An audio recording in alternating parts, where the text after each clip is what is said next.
কিরে, পড়ে পড়ে আর কতক্ষণ ঘুমাবি? গরুগুলো সেই কখন থেকে মাঠে ডাকাডাকি করছে। খিদের চোটে তো দড়ি ছুটে পালিয়ে যাবে। মা, সকাল সকাল তুমি একই শুরু করলে। নিজের ছেলের চেয়ে ওই গরুগুলোর ডাকাটা কি তোমার কাছে বেশি মনে হচ্ছে? ওরা তো গরু নয়, মনে হচ্ছে সবগুলো আমার ভাই বোন। এইভাবে কথা বলছিস কেন? বোবা প্রাণীদের সাথে ভালো আচরণ করতে হয়। ওরা তো আর মুখ দিয়ে কথা বলতে পারে না, তাই ওদের সুবিধা অসুবিধাগুলো বুঝে নিতে হয়। হ্যাঁ মা, হয়েছে, থাক। তোমার আর আমাকে বোঝাতে হবে না। দাও আমার বাঁশিটা দাও। এই চল তোরা, আর একটু দেরি হলে তোদের জন্য আমার মা চিন্তায় মরে যাবে। আর ডাকাডাকি করিস না বাপু। নে, এই তো এসে গেছি, এবার ঘাস খা। আমি একটু গাছের নিচে বসে তোদের বাঁশির সুর শোনাই।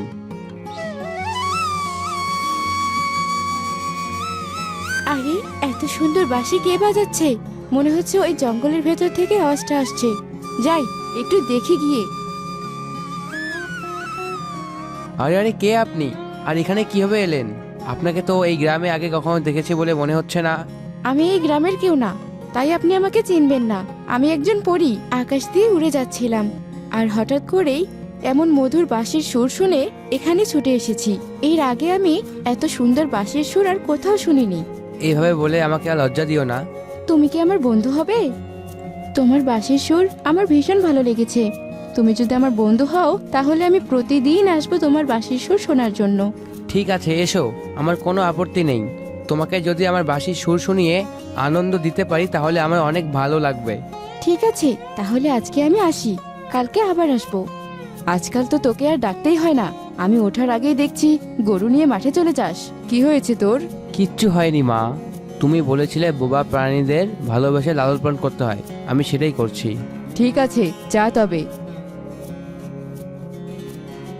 ছেলে তো বলছে ও গরুর জন্য যাচ্ছে, কিন্তু ওর চোখ মুখ দেখে তো সেটা কিছুতেই মনে হচ্ছে না। মনে হচ্ছে কিছু না কিছু একটা ঘটনা নিশ্চয় আছে। দেখা যাক কি করে। আজকে বাঁশি না বাজিয়ে চুপ করে বসে আছো যে, বাঁশি বাজাবে না? আসলে পড়ি, আমি তোমাকে আজকে একটা কথা বলতে চাই। হ্যাঁ, বলো। তোমাকে আমার অনেক ভালো লাগে। আমি তোমাকে বিয়ে করতে চাই, তোমার সঙ্গে সংসার করতে চাই। সত্যি বলছো? আমিও আসলে তোমাকে অনেক পছন্দ করি, কিন্তু কখনো বলতে পারিনি। আমিও তোমাকে বিয়ে করতে চাই। যদিও এ কারণে আমি আর পরিরাজ্যে ফিরতে পারবো না, তবুও আমার কোনো দুঃখ থাকবে না। বেশ, তবে চলো আজই বিয়ে করব আমরা।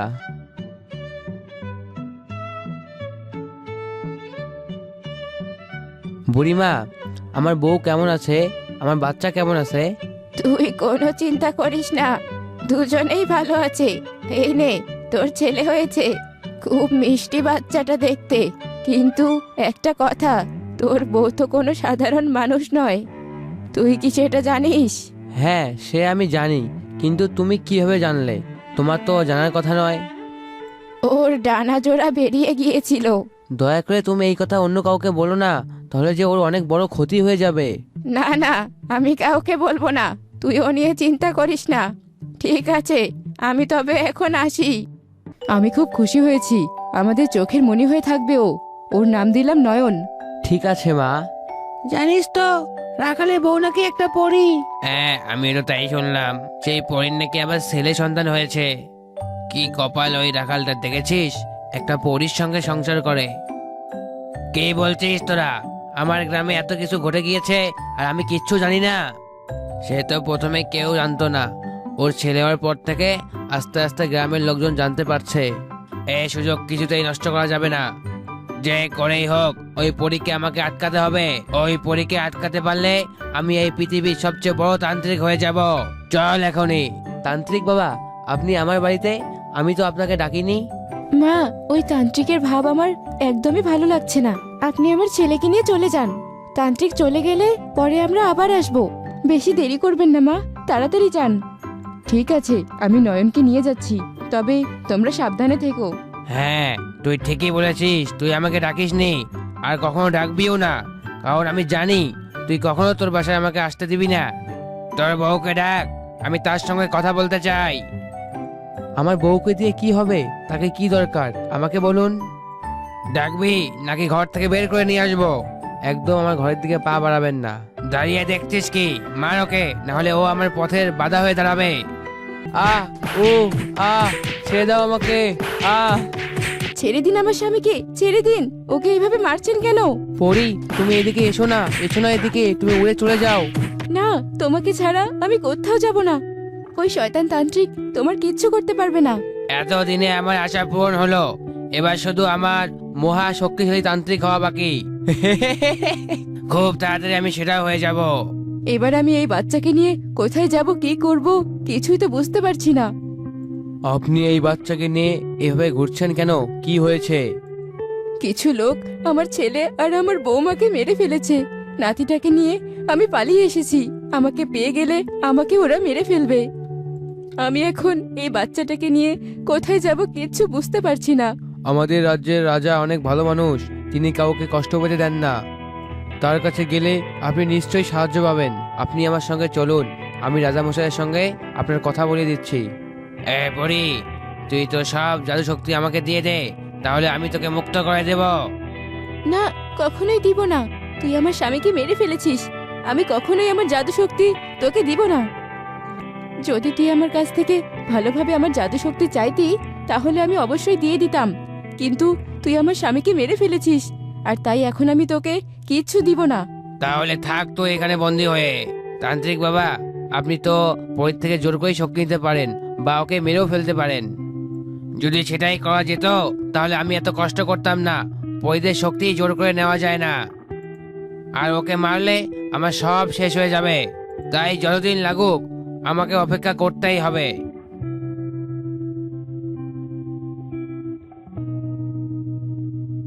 যাই হোক, রাজামশাইয়ের সাহায্যে একটা বাড়ি তো পেয়ে গেলাম। আজ থেকে আমরা এখানেই থাকবো, এখানেই তোকে লালন পালন করব।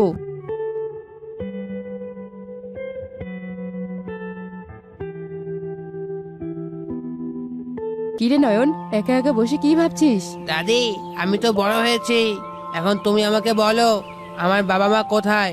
তুমি আমাকে বলেছিলে যে আমি বড় হলে আমাকে সবকিছু খুলে বলবে। আজ তোমাকে বলতেই হবে আমার মা বাবা কোথায়। সবার মা বাবা আছে, আমার মা বাবা নেই কেন? ঠিক আছে দাদু ভাই, আজ তাহলে আমি তোকে সব কথাই বলবো। তোর কাছ থেকে কিচ্ছু লুকাবো না। কিচ্ছু হবে না, সব ঠিক হয়ে যাবে। আমার বাবাকে তো আমি ফিরিয়ে আনতে পারবো না, কিন্তু আমার মাকে আমি একদিন ঠিকই ফিরিয়ে আনবো। কিন্তু ওই তান্ত্রিক যে অনেক শক্তিশালী, ওর সাথে যে তুই কিছুতেই পারবি না। সেসব তুমি আমার উপর ছেড়ে দাও। তুমি দেখো আমার মাকে আমি ঠিকই ফিরিয়ে নিয়ে আসবো। এ ছেলে, তুই কি চাস? তোর সাহস তো কম না, এটুকু একটা মানুষ তুই আমার এখানে এসেছিস। আমি আপনার মতো তান্ত্রিক হতে চাই, জাদুবিদ্যা শিখতে চাই। দয়া করে আমাকে না করবেন না। তান্ত্রিক হওয়া এত সহজ না, তুই এসব পারবি না। আমাকে একবার সুযোগ দিয়ে দেখুন, আমি পারবো। আমাকে আপনি যা করতে বলবেন আমি তাই করব। বেশ, এত করে বলছিস যখন, তোকে একটা সুযোগ দেব আমি। আজ থেকে তুই আমার সাথেই থাকবি, আর আমি যা বলবো তুই তাই করবি। আর তুই আমার কথার বাইরে যাবি না, আমার ঘরের ভিতরেও ঢুকবি না, রাতে বাইরে থাকবি। আমি এত সহজে কাউকে বিশ্বাস করি না। ঠিক আছে তান্ত্রিক বাবা, আমি আপনার সব কথা মেনে চলবো। বাহ, তুই তো বেশ কাজের ছেলে। তুই আমার সব কথা শুনে চলিস, তোকে আমার বেশ ভালো লেগেছে। আমি তোকে সব শেখাবো, আর আজ থেকে তুই আমার ঘরের ভিতরে ঘুমাবি। এটাই তো আমি চেয়েছি, এবার তুই বুঝবি মজা। একই, আমার হাত পা বাঁধা কেন? এই নয়ন, ঘুমের মাঝে আমার হাত পা বেঁধেছিস কেন? খুলে দে আমার হাত পা, খুলে দে।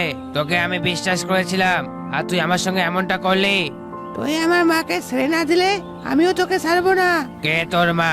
আমি কি করে তোর মাকে ছেড়ে দেব? কয়েক বছর আগে তুই যে পরীকে বন্দি করেছিলি, তিনি আমার মা। তুই তাকে ছেড়ে না দিলে আমিও তোকে ছাড়বো না। এখানে পচে মরবি তুই। জাদু শক্তি দিয়ে তুই পরীকে বশ করতে পারলেও মানুষকে পারবি না। ঠিক আছে ঠিক আছে, আমি বলছি তোর মা কোথায় বন্দি আছে।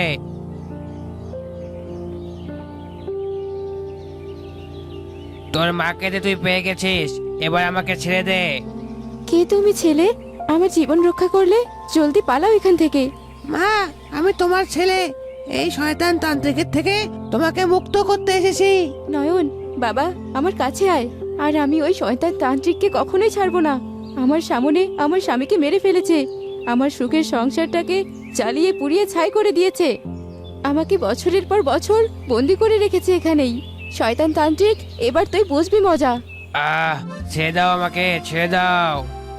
এবার বাড়ি চলো মা, দাদি তোমার জন্য অপেক্ষা করছে। মা, আপনার কাছে কিভাবে কৃতজ্ঞতা প্রকাশ করব আমি তো জানি না। আপনি আমার ছেলেকে খুব ভালোভাবেই মানুষ করেছেন, কিন্তু আমরা আর এই বাড়িতে থাকবো না। আমরা আমাদের আগের বাড়িতে চলে যাব। এখন আর কেউই আমাদের কোনো ক্ষতি করতে পারবে না। আমারও এখানে ভালো লাগে না, চলো আমরা ওখানে চলে যাই।